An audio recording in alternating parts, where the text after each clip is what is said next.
Good afternoon, everyone.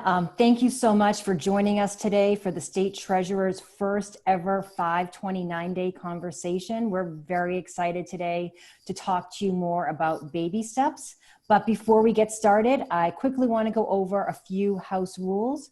I also want everyone to take note of today's agenda for our community conversation on the Baby Steps College Savings Program.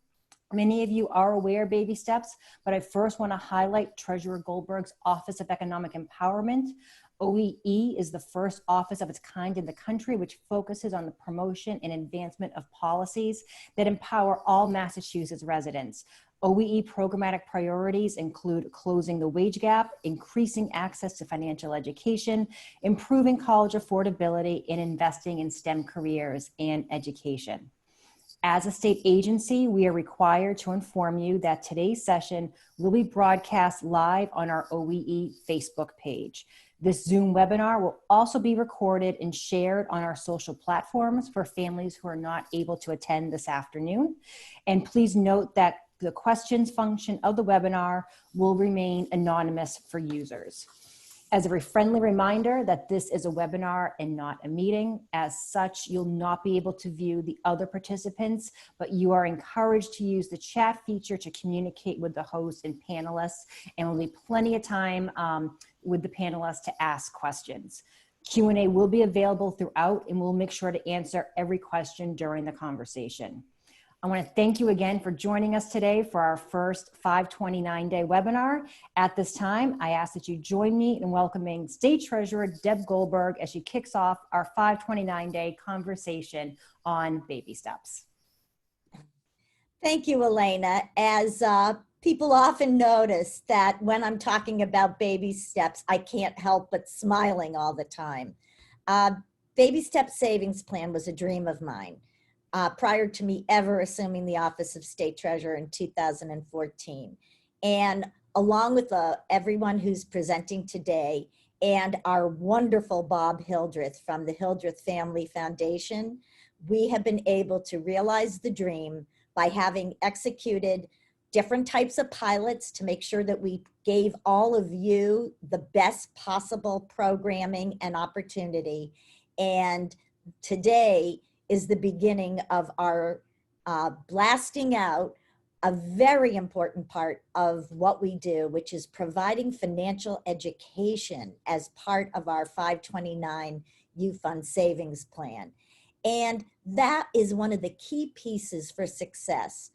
What we've tried to do is incentivize with a $50 deposit. We began in January of 2020, and I was on the road to going to so many hospitals throughout the state in order to welcome all these babies in person, when sadly, of course, all of us have sort of been sent back to our homes, and making sure that every baby born or adopted in Massachusetts beginning in January 2020 gets a chance to open up one of these accounts and begin the pathway toward any kind of post-secondary education that's appropriate for them, whether it's community college, whether it's vocational and technical training. This is the key to long-term success here in Massachusetts and quite candidly across the country.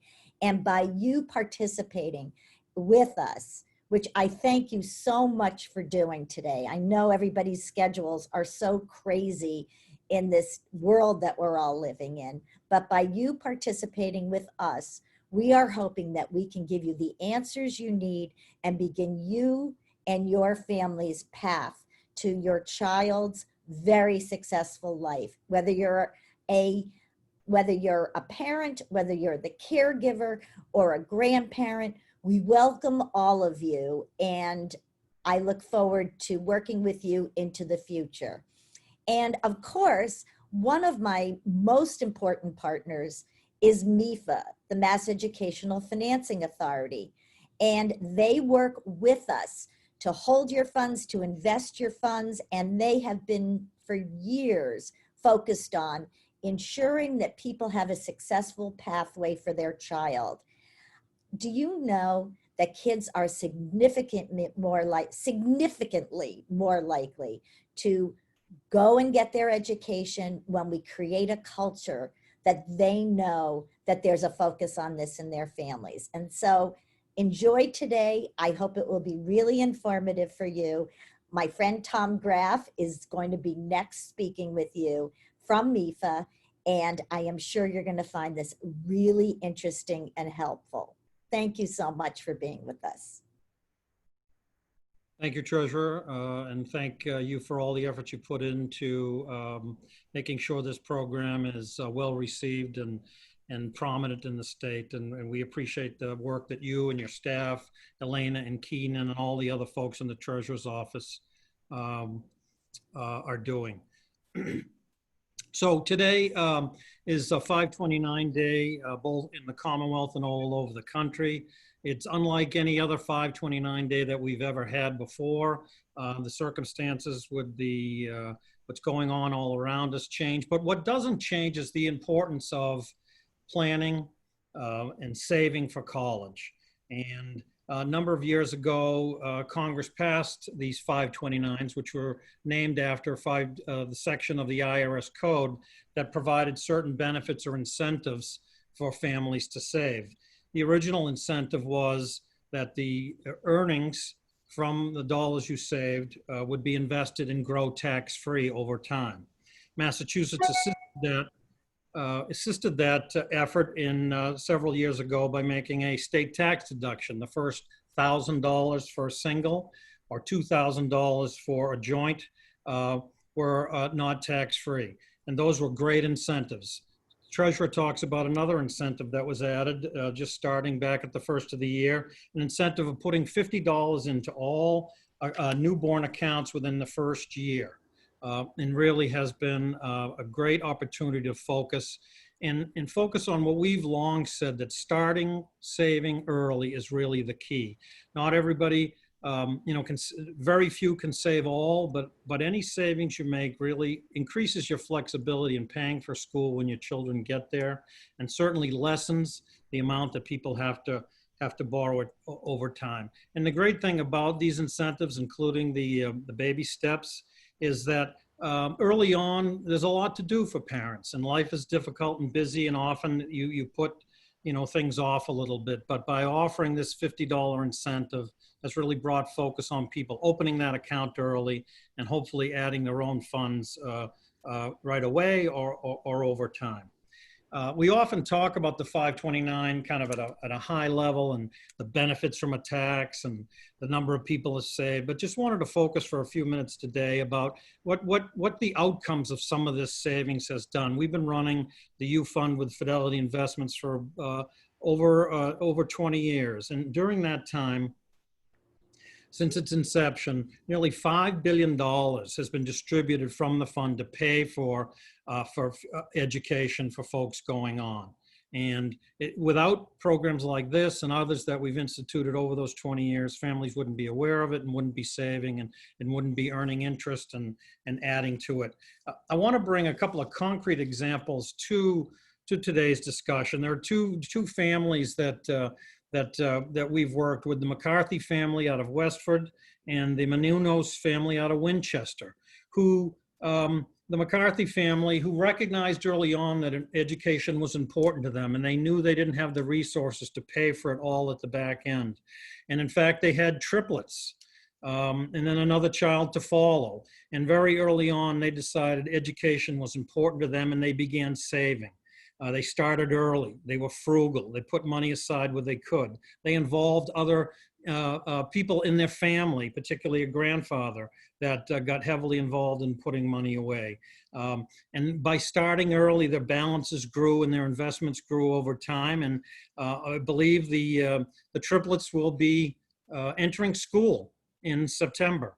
And without the savings that this family has put together, and family in the largest sense, it might not be possible. And so along with financial aid and payment plans and savings, this family feels confident they're going to be able to get their three triplets through and with minimal borrowing, and then follow it up with their fourth child. And then there's the Menounos family in Winchester.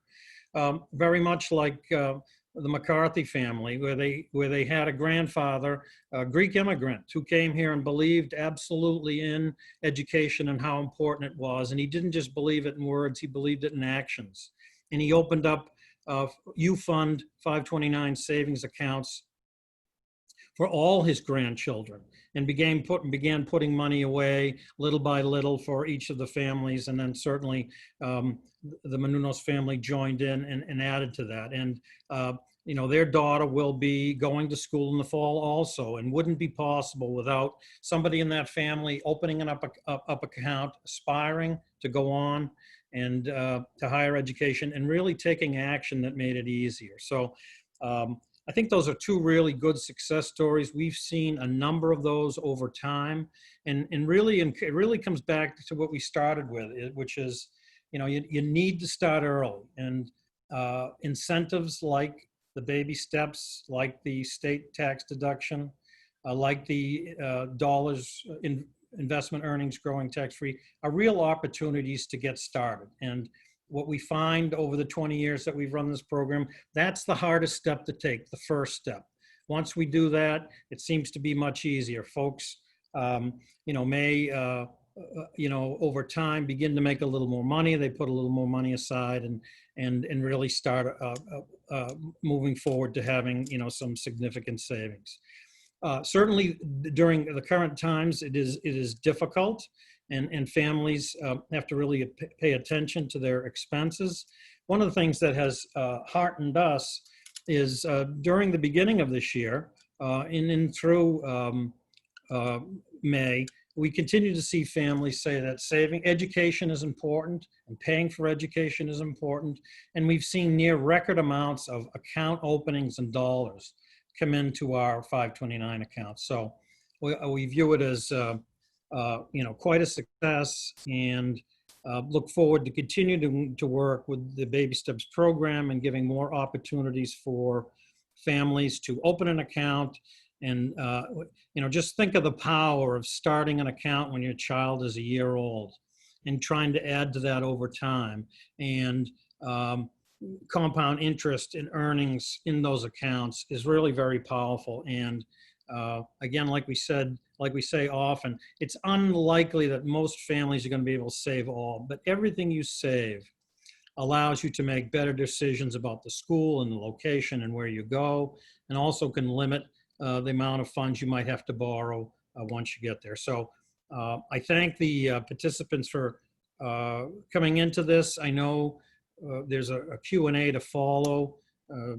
Two members of the MEFA staff who speak about this regularly, Julie and Jonathan, are here to answer some of the more difficult questions or the questions you have about it, and maybe even offer some tips on how to get started and maybe things you can do along the process. So I know the folks at the Treasurer's Office are always welcome to answer questions. We at MEFA or on our website are welcome to families who have questions about this. I know our partners at Fidelity who deal with the investment side of it, as people begin to put their hard-earned money away and try to decide what's the best investment vehicle for them. The Fidelity folks, have been a great resource of walking through that process with people. So there's lots of resources out there. We know people can feel sometimes overwhelmed about the process. But there are people and plenty of information out there to help. So thank you for participating today. We look forward to fielding your questions and maybe hearing from you later as you walk your way through some of these decisions you need to make. So Elena, thank you very much. Great. Thank you, Tom. And again, thank you, Treasurer Goldberg, for joining us today. Again, my name is Elena Van Tassel. I'm a Deputy Treasurer and the Executive Director of the Office of Economic Empowerment. With me to answer questions about the Baby Steps Savings Plan is Julie Shields-Rutina, the Director of College Planning for MEFA, and Jonathan Hughes, the Associate Director of College Planning for MEFA. So Julie and Jonathan, thank you so much for joining us today virtually. It's great to see you both.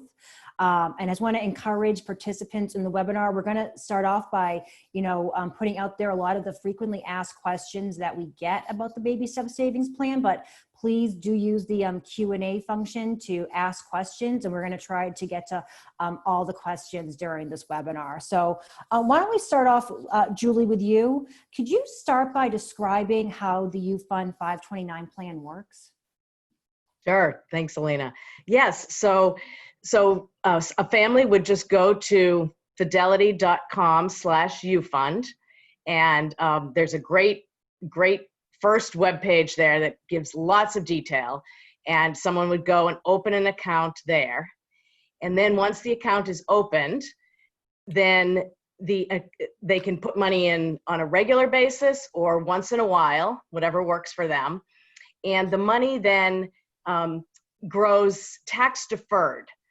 And then when they take the money out finally to use it for educational expenses, and we'll get into the wide list of educational expenses, then they never pay taxes on any of those earnings. So that's a very special thing about this type of account. Great. Thank you, Julie. And Jonathan, you know, we've talked a lot about the $50 seed deposit that families can get. Could you tell families how they can get their $50 and Sure. So in order to get the $50, really what the family would have to do, and many times this whole process starts at birth in the hospital when the mom has the form to fill out to request social security numbers and birth certificate information. There's a box that she can check or dad can check that says, yes, I'm interested in the BabySteps program. And what that does is gives us the information that we need to contact that person and remind them that they can go and get this $50, but they don't have to check the box. What they would have to do is to go to fidelity.com, as Julie said, and to fill out an application for a 529, specifically a U Fund application. Now, whether they've checked the box or whether they haven't checked the box, if the beneficiary is eligible to receive the $50 seed money, that is, if they were born on or after January 1st, 2020 and are a Massachusetts resident, then the application of the process is smart enough to know, hey, you're eligible for your $50 seed money. And once that happens, they can choose to further fund that at the time, but they don't have to. That account will be sent to Treasury, I believe, and after a process of between 30 and 60 days, they will have $50 seeded or funded into their account. Great. Thank you, Jonathan. So, Julie, when a family decides that they do want to open up a 529 account, what do they need to do that? Yes, they should just gather a few pieces of information.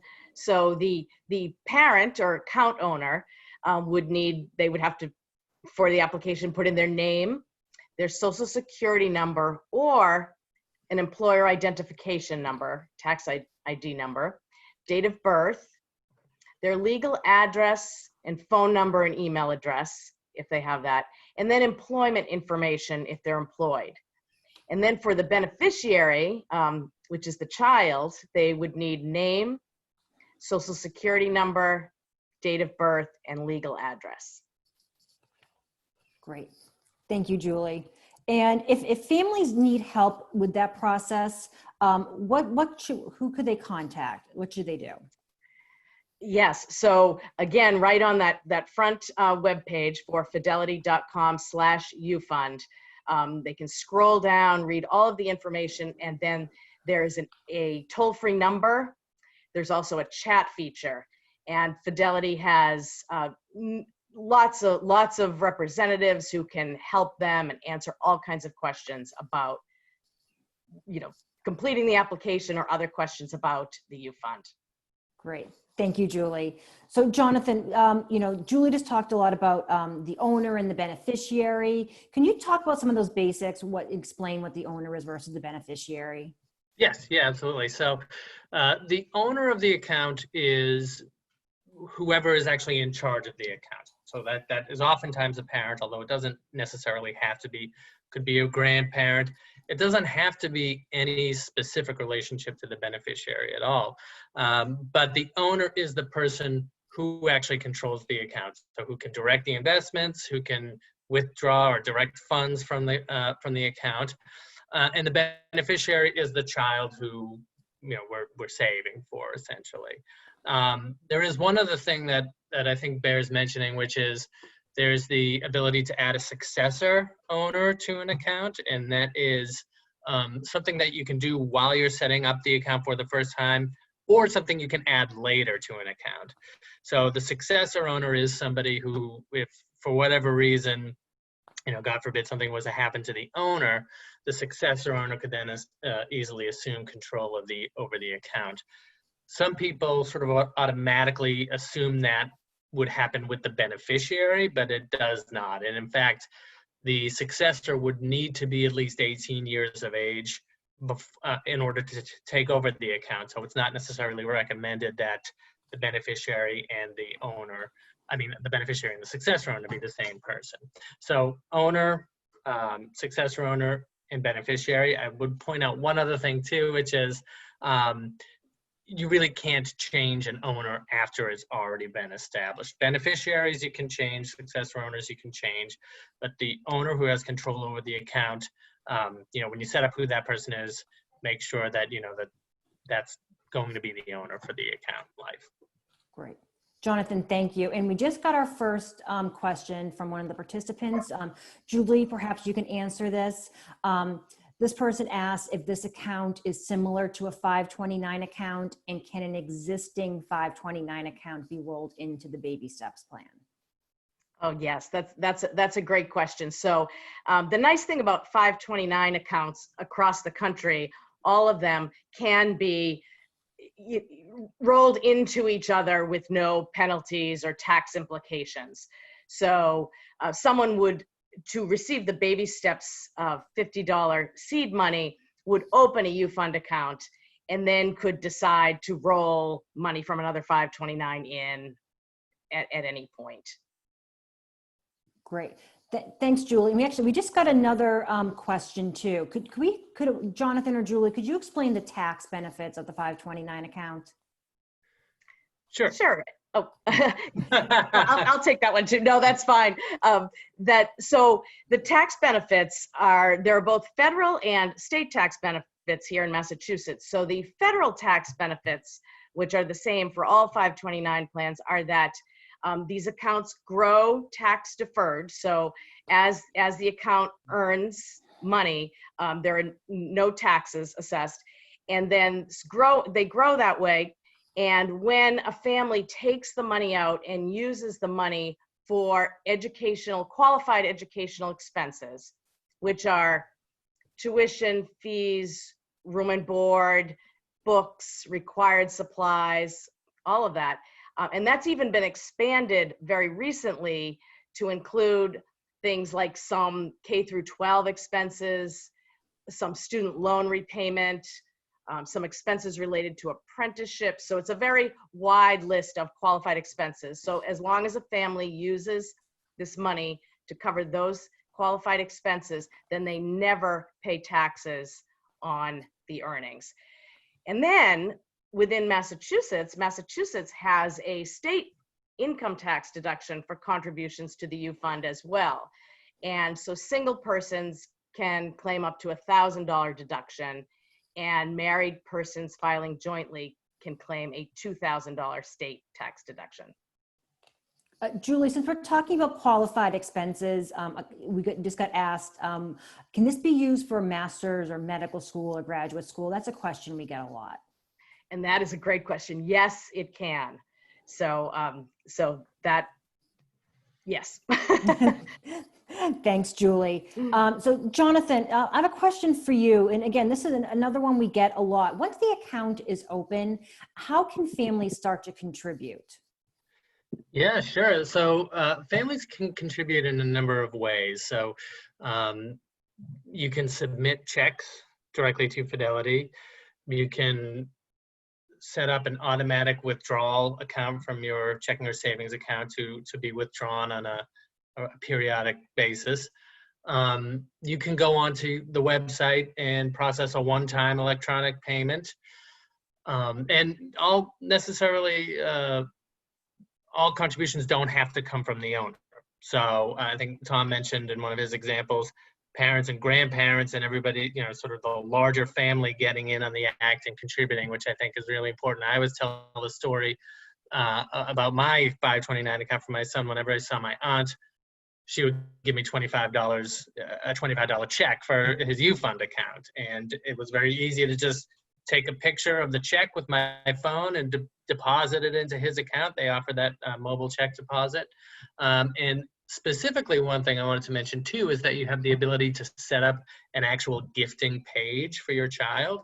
And so this is something that you can do through Fidelity. Set up a page with a picture of your child, the age of the child, maybe something like what the child wants to be when he or she grows up, and set up a link.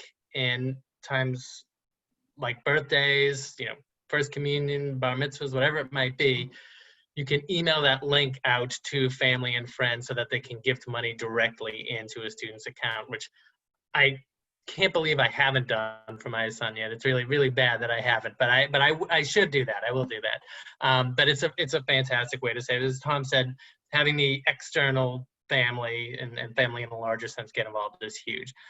You can also get funds direct deposited from your paycheck, and you would see your HR person for that. Ooh, I can't hear you. Yeah, sorry, I put myself on mute. Okay. Happens at least once a webinar. Okay. So we're getting some more questions from participants. Julie, can you start a 529 plan if a child is entering high school, or is it too late? You definitely can start a 529 plan when a child is entering high school. So, of course, we talked about the benefits of starting earlier and letting, continuing to save even small amounts over a longer period of time. But absolutely, the nice thing about this account is that it's specific to college. And when a child is in high school, that might be a nice time to also, at birthday time and holiday time, to share with relatives that, what my kids would love for their birthday is a small contribution into the 529 account, because college is getting nearer. So absolutely, we always say it's never too early, and it's also never too late to start saving. Great, and we are getting a good number of questions in, so we are going to get to all of them. One person has asked, what is the max amount that can be put into a 529 account per year per child? Do you want to take it? Do you want me to take it? Oh, you can take it, John, if you want. Okay, that's fine. So, and now I believe, you can correct me if I'm wrong, but I believe the yearly limit is 15,000, or is it still 14,000? 15 because of the gift tax limit. Right. Just people should be aware of the gift tax limit. Or you can pre-fund up to 5 years. Is that correct? So you can put in $75,000, which is a 5-year total amount, and then you're sort of precluded from contributing more for 5 years. So those are the yearly limits. And as far as account limits, the combined account maximum for an account is $400,000. So what that means is that if I have a 529 for my son, and my mother has a 529 for my son, those two accounts together can't exceed 400,000. So those are the limits there. Okay. And are there any rules regarding exchanging funds between siblings? Is that something that's allowed? So that is allowed. And in fact, that's a nice benefit of a 529 plan, that if one child is making a different choice and not going to college, or for whatever reason, parents can, or account owners can change the beneficiary to another sibling. And it's even a little bit wider than that, another relative of the initial beneficiary. Right. And that can be done twice a year to change the beneficiary. And Julie or Jonathan, could you let us, somebody has asked, what is the difference between the U Plan prepaid tuition program and the U Fund 529 plan? I'll field this one. I think I've worked at the U Plan for many years, and well, still do. But so the U Plan prepaid tuition plan actually predates the 529 plan, and it is differs in some significant ways. it allows you to prepay up to 100% of tuition and fees at each participating college or university in Massachusetts, of which there are over 70. And the way that works is you put in a certain amount of money, and every year there's a bond purchase. So the funds are not invested in the market, but in general obligation bonds. Depending on how much you put in at the time of purchase every year, that corresponds to a percentage of tuition at each participating college. So the example I always use is that if you put in $1,000 one year, that's going to buy 10% of tuition at a college that costs $10,000 this year. If by the time your child goes to college, they go to that college, and that college is now $40,000, you have $4,000 because you purchased 10% of tuition when college was 10,000 by putting in the 1,000. So when it's 40,000, you have 10% of tuition, which is 4,000. And then, so that's essentially how that program works. And if the child doesn't end up going to one of those colleges, you can cash out and get what you put in plus the interest, or transfer the beneficiary. But it's for tuition and fees at participating colleges in Massachusetts, which, if I may, kind of contrasts with the U Fund in a instructive way, which is the U Fund can be used at any accredited college in the country, and even some international colleges. And it doesn't even have to be a college. It can be any accredited school in the country. So there's an important difference there. The U Fund is invested in the market where the U Plan is not. So the U Fund is going to grow with the market. The U Plan is going to grow with the increase of tuition at schools. So, one of the things about the BabySteps Savings Plan, one of the reasons why, Treasurer Goldberg went with a 529 account is that it is very flexible and it can be used for vocational training. Julie, could you, talk about here if there's what the requirements are for using the 529s for vocational training or even community colleges? Sure. Yes. So it's very wide. It's any accredited institution across the country. And as Jonathan mentioned, some international colleges are also eligible. And there's you can really Google the eligible institutions for 529 withdrawals and find a very long list of institutions that would qualify. And one key is that they are tied to that they have a federal code, so that those institutions receive federal funds for financial aid, all of that. So that's one of the links. But Great. It's very broad. Every time I look at that list, I'm amazed at how many institutions are actually eligible. Great. Thanks, Julie. And then another question that's come in, Jonathan, could you just, do you pay income tax on the money you put into the 529 account? I know there's a lot of people have that question. Yeah, so it's a good question. Your contributions are not pre-tax for the U Fund, so it's post-tax funds that you put in. No, you don't pay taxes, of course, as has been said, on the earnings. And as long as you use them for a qualified educational expense, you won't pay taxes when you use them. But there's no pre-tax contributions for the U Fund. Can you, and I think this was covered earlier, Jonathan, but just in case people came in late, could you explain the tax benefit of the 529 account that we have here in Massachusetts? Of the 529 plans or the tax income? Okay, so 529. Yeah. So the tax benefits of 529s essentially is that when you put funds in, they're invested and they grow tax deferred. And when you pull those funds out, you use them as long as you use them for a qualified educational expense. As it's been said a few times, tuition and fees, room and board, books, supplies, equipment, you pay no taxes on that. Now that's for higher education initially, and has been expanded recently to include apprenticeship training, K through 12 expenses, and repaying student loans. So essentially a tax benefit for that. Great. And Julie, maybe you can answer the next question that's come in. What is the difference between a Fidelity fund, index fund, and blend? Sure. Well, I will say that really to get the best answer for that, you should talk to the Fidelity representatives who are very accessible for families. When they go to that webpage, they can chat, call. I guess the piece that I will just address is that there are a number of options. So families have options in how they invest their money. And by answering a few quick questions from a representative from Fidelity, they will get really good advice about what's the best way to invest their money. Are they, is their child a baby, or is their child going into 9th grade? What's their tolerance for risk? Those are the things that a Fidelity representative will help them with, and they are the real experts on that. So that's another real benefit to a family having a U Fund account, to have access to that expert money management advice. Great. Thanks, Julie.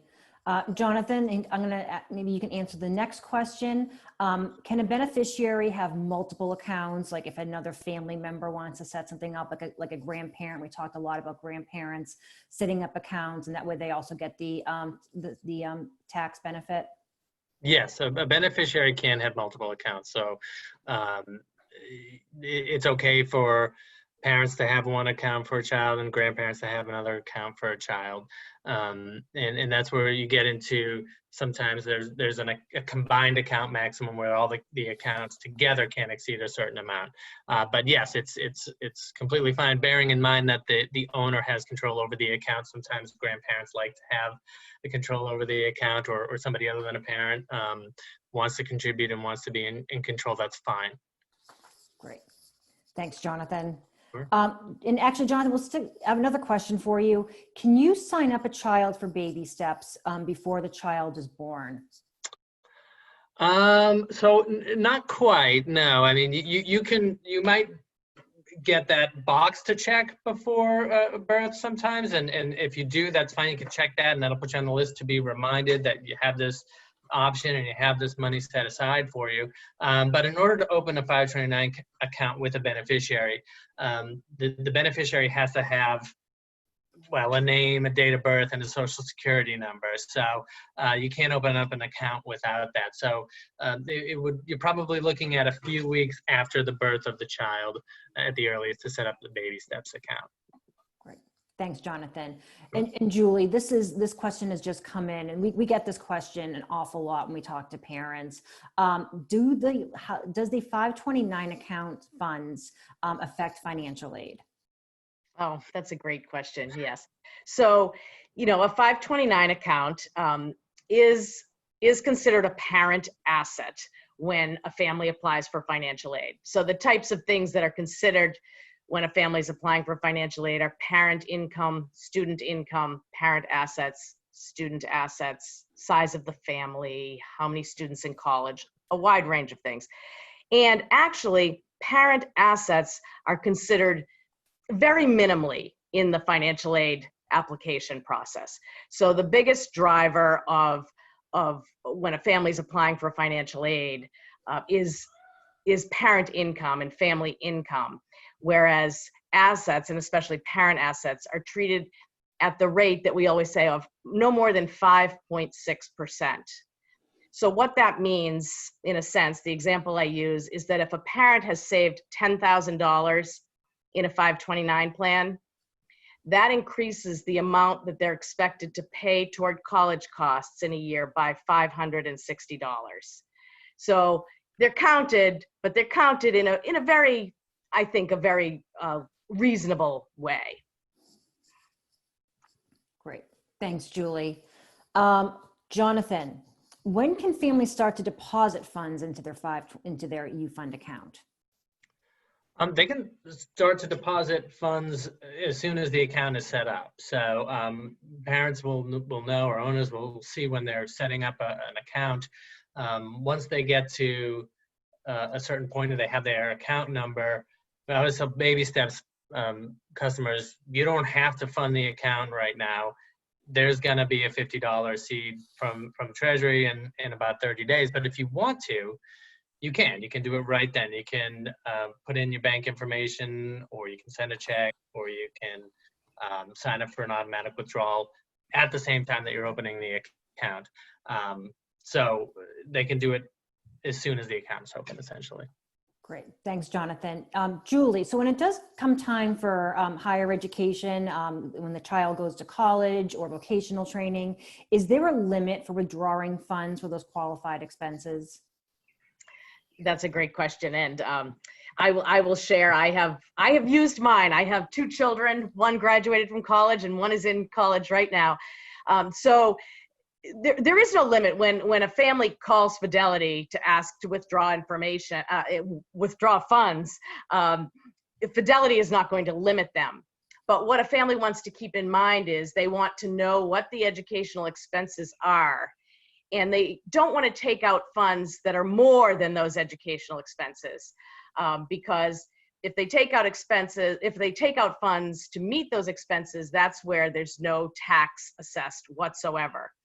But if they take out money that exceeds the expenses, that's where they could be taxed on those funds. So they just want to be aware of what the expenses are and withdraw money to meet those expenses and not exceed that. Great. Thanks, Julie.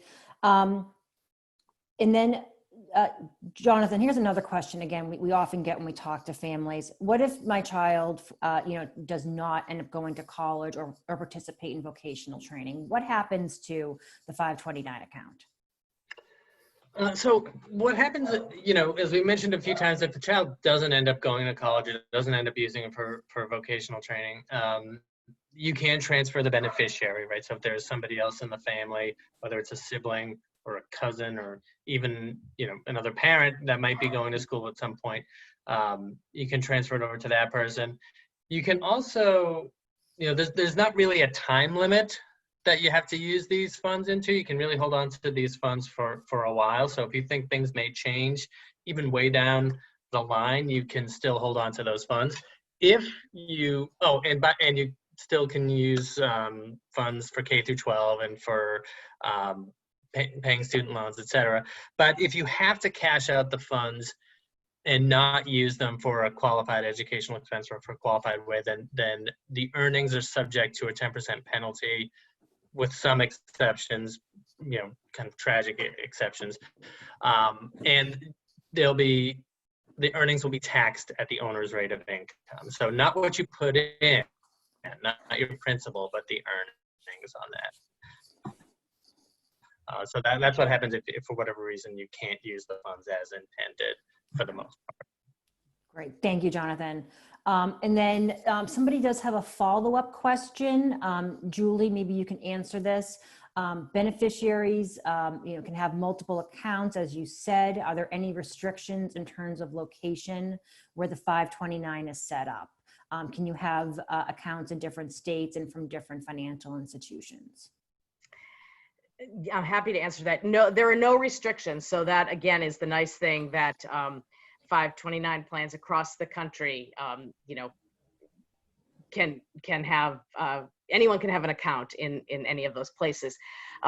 There are some questions that a family would want to ask when thinking about where to, which account to open. They'd want to open one that was the best for their family, but one of the things to consider is those state tax deductions. So sometimes, like we have here in Massachusetts, if a family pays taxes in Massachusetts and they open the U Fund in Massachusetts, that's when they get that state tax deduction.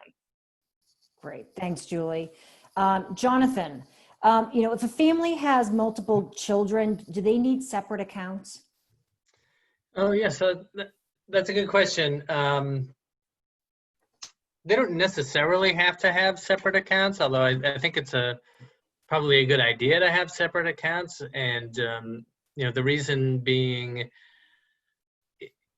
a lot of accounts are set up to age in a particular way, so that the investments are sort of there's a cycle to them. So they start off sort of invested more aggressively, and then as the child gets older and starts to head towards that college age, those investments will shift towards more conservative and sort of solid investments, so to speak. So if your accounts are set up that way, if you have different age children, those are going to affect the investment schedules. And then the other reason too is that if you're gifting, perhaps, and you're setting up gifting pages and whatnot, you might want to have the ability to send those out for specific children for their events or for their birthdays or for their milestones to different family members. So while you can transfer the beneficiary, it's up to you. I think it probably makes sense in some ways to have each child have a separate account. Great. Thanks, Jonathan. Julie, could you clarify some of the information? We got a question about the tax benefits, how the tax benefit is different than the contribution that's going from a direct deposit. I'm trying to think. I'm not sure I totally understand the question, but so this person says their contribution from their paycheck is being taxed. I see. So how can you explain the difference between that and the tax benefit? Yes, thank you. Yes, so yes, these some savings vehicles allow you to save pre-tax, before taxes are taken out of your income, and you can save pre-tax. Like some retirement accounts allow you to do that. This account doesn't. So you save in a U fund or in a 529 plan in general with post-tax dollars. So the tax is already taken out of the income and then you save. So where the benefit comes in is that now you've saved money and you're going to continue to save, and that money hopefully is going to earn interest over a long period of time, hopefully a lot of interest, but whatever interest that an account earns, that is what is not taxed.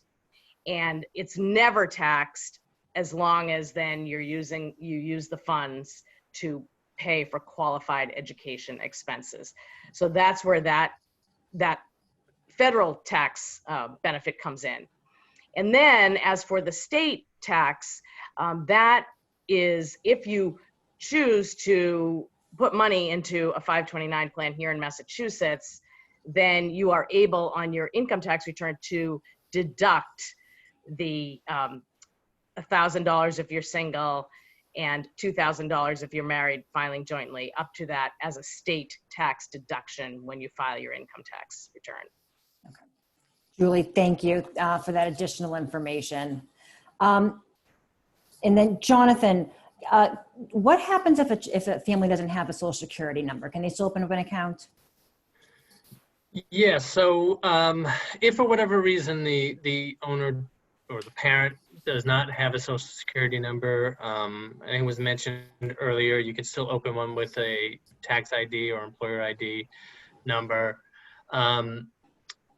If that is not an option either, we're always sort of quick to point out that, once again, the owner doesn't have to be a parent. So if there is a trusted friend or family member who can open the account, who has either a tax ID or Social Security number, and again, you're comfortable with this person being the owner of the account, that person can open up an account for the beneficiary. Thank you. Julie, we have another question. Can 529 funds be used for international schooling or study abroad expenses? So many times, yes. So again, for international schooling, the international college or university would have to be on that list. And again, many are. So there's a long list of international colleges that are on this list.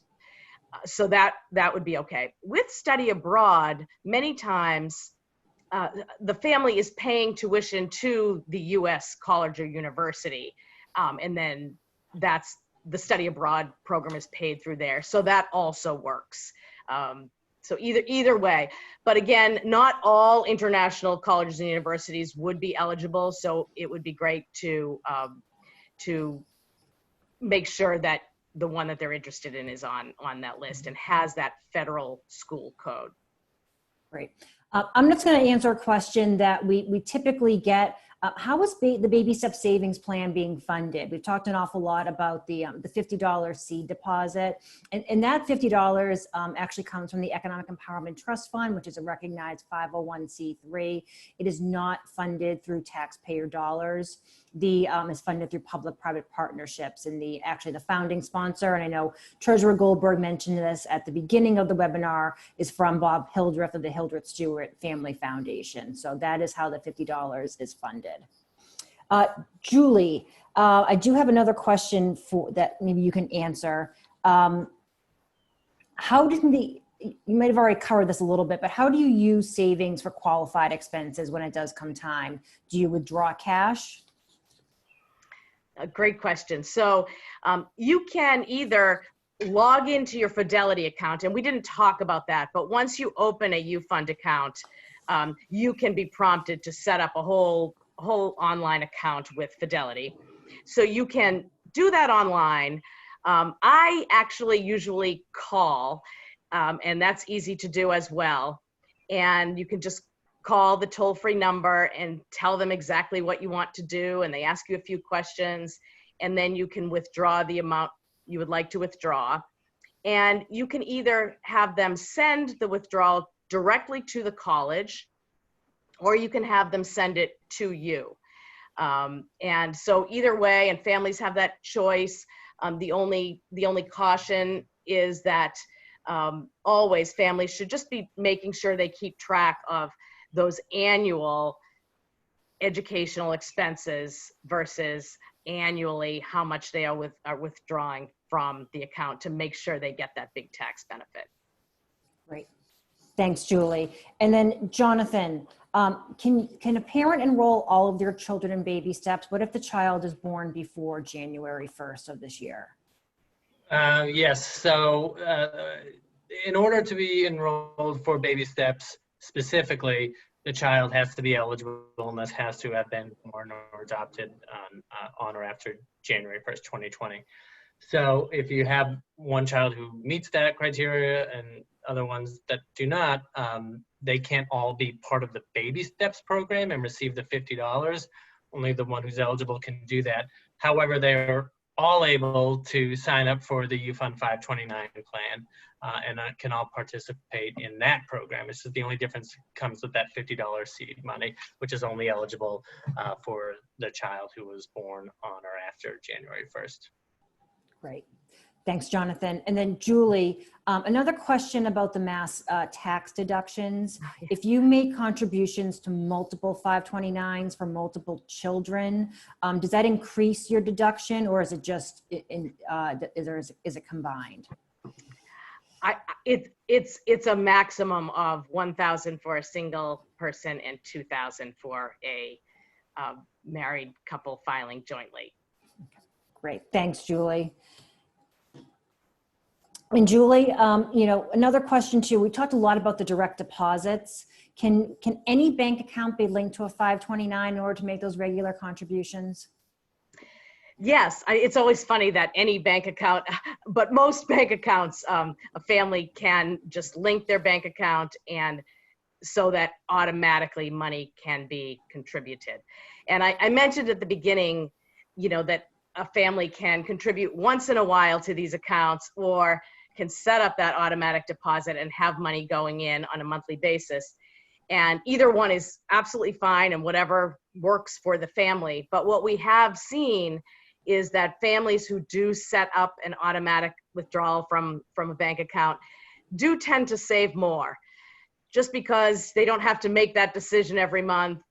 They pick an amount that they feel they can handle in their budget, and then they sort of don't miss it, and they end up saving a little bit more. So that's a nice strategy that we sometimes advise to families. If you can pick an amount that you can make that contribution every month, set it up and have it be saved every month.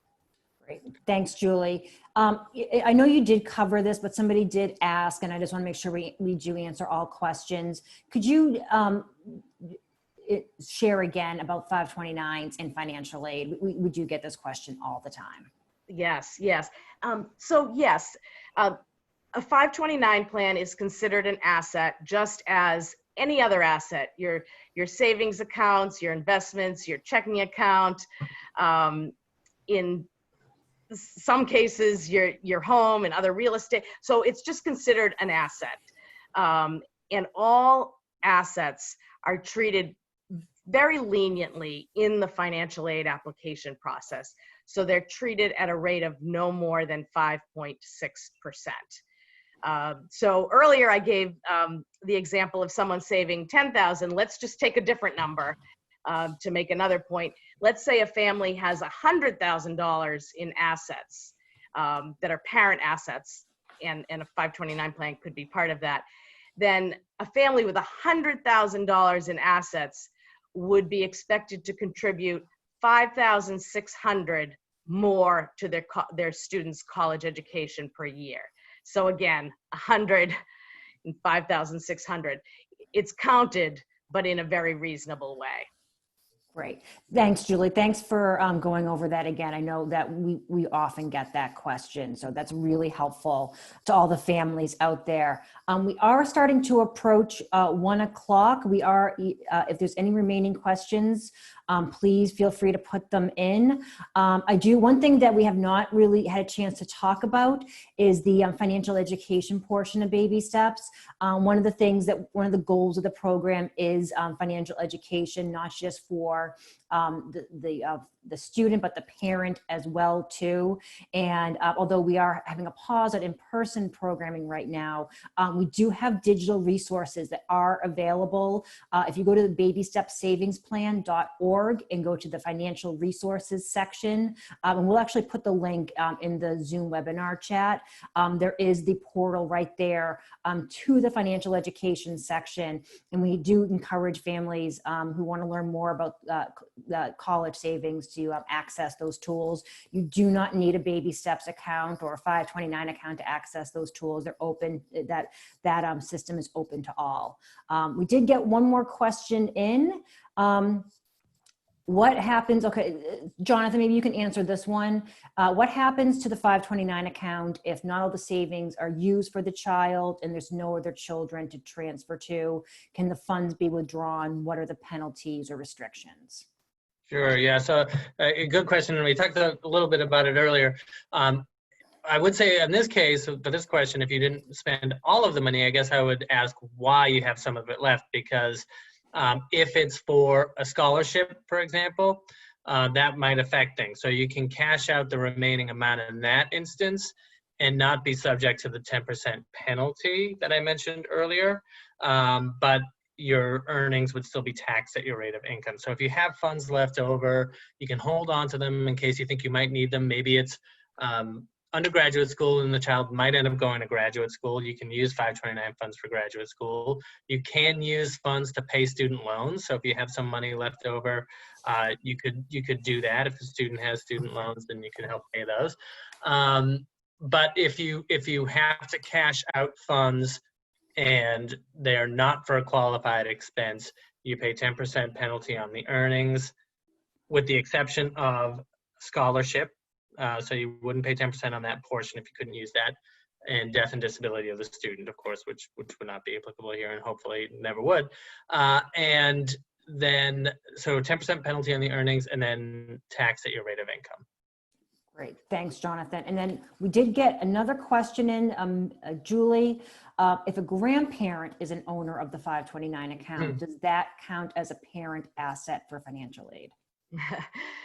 Great question. Yes. So no, if a grandparent is an owner of a 529, they are the owner. And when a family applies for financial aid, they do not include that amount that the grandparents have saved. Where it does come into play, though, is once a grandparent actually withdraws some funds and pays some of the expenses for that particular student, then in future years, there is a question on the FAFSA, the financial aid form, that asks, do you have any monies that were paid on your behalf? So it can affect future year financial aid applications. So one thing we tell parents to know is just, if that is the case, if a grandparent is helping you, which is a wonderful thing, just be careful and take the time to figure out when is the best time to use that money. Great. Thanks, Julie. Thank you for sharing that. I don't see any other questions right now. I do want to say, if you have additional questions, we're always available. And maybe we can put out the email address. It's info@babystepsavingsplan.org. If you think of questions later, please feel free to send us an email. We will absolutely get back to you. I also encourage you to go to our website, babystepsavingsplan.org. Get some more information about the program. Please share with parents that who may qualify for the program. And of course, like I mentioned, check out the financial education portal. I want to thank all of you for joining us today for our very first 529-day event. I want to thank Treasurer Goldberg, Tom Graf, Julie, and Jonathan for sharing their time and information with us. This has been tremendous. I think we should absolutely do this again. I know there's a lot of questions about the program and about 529 accounts. We do encourage you to participate in some of our other webinars. The Office of Economic Empowerment hosts a Money Talk Tuesday webinar every Tuesday at noon. Next week's topic is actually on financial aid. Again, that's every Tuesday at noon. Don't hesitate to reach out to us if you do have any additional questions about baby steps. Again, the email address is in the chat function. Thank you so much. Have a fantastic weekend, everybody, and we look forward to speaking with you again soon. Thanks so much. Thank you, Elena. Thanks. Thank you all.